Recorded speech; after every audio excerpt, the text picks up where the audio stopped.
Hello, my name is Emily. I am a medical student and research student at the Pelvic Floor Care Center, and I am going to introduce you to our work entitled Electromyography of the pelvic floor muscles in the squat with weight in women with and without urinary incontinence.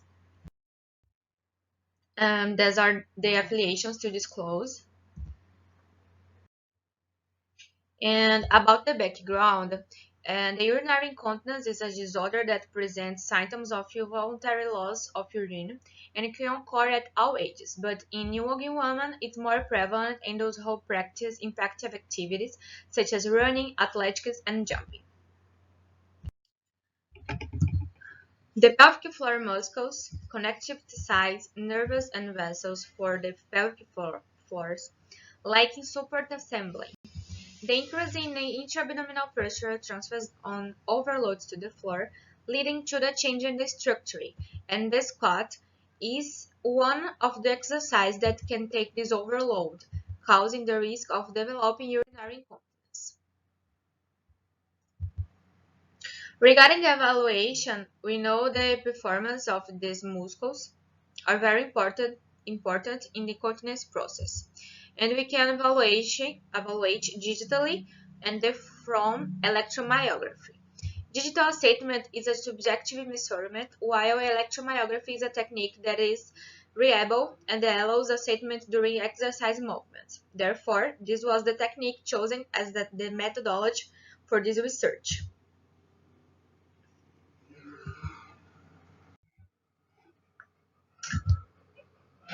So far, electroactivity of these muscles has not been evaluated during the weighted squat movement, so our objective is to compare the electroactivity of the pelvic floor muscles in the load squat and the performance of these muscles among women with this urinary incontinence and clarify whether there is a difference between the groups.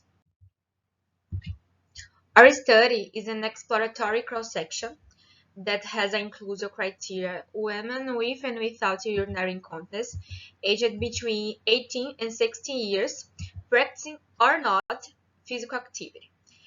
The exclusion criteria are difficulty in understanding the questionnaires, pregnant woman, chronic degenerative disease, women who did not allow a statement of the perineal musculature, orthopedic alterations of or with neurological abnormalities, and for the selection of the patients, the snowball technique was applied. The methodology basically consists of two steps. The first involves the signing of the consent form and anamnesis, the application of socio-demographic questionnaires, and the international consultation on incontinence questionnaire short form, in addition to test squat with one repetition maximum. The second stage has the digital evaluation and the evaluation by electromyography.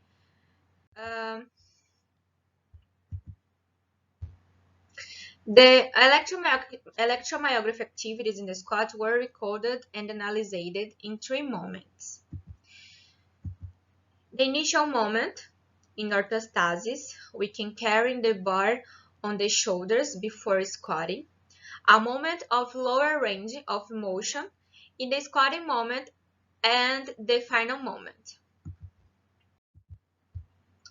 So, about the results. In this research, we had 14 women divided into incontinence group and the continence group. The analysis revealed homogeneity between groups with a p-value greater than 0.05 and when comparing the electromyography values of the pelvic floor muscles during the load squat, there was no difference in the activation between the groups, and the values of electromyography measurement at the rest with voluntary contraction of the pelvic short cord musicians and the values during the movement also showed no difference. About the discussion and conclusion. It was observed that the performance level and pelvic floor muscles strained in both groups were also similar. During the squat, at the moment of the low circulation of the knees, an increase in the mean of the electromyography signal was verified. this behavior of high electroactivities was also not shown to differ between the two groups. Therefore, based on this study, we cannot affirm that there is a relationship between the electroactivities of the pelvic floor muscles or their performance as being the cause of urinary incontinence. So, this was my presentation, and I am available for questions. Thank you.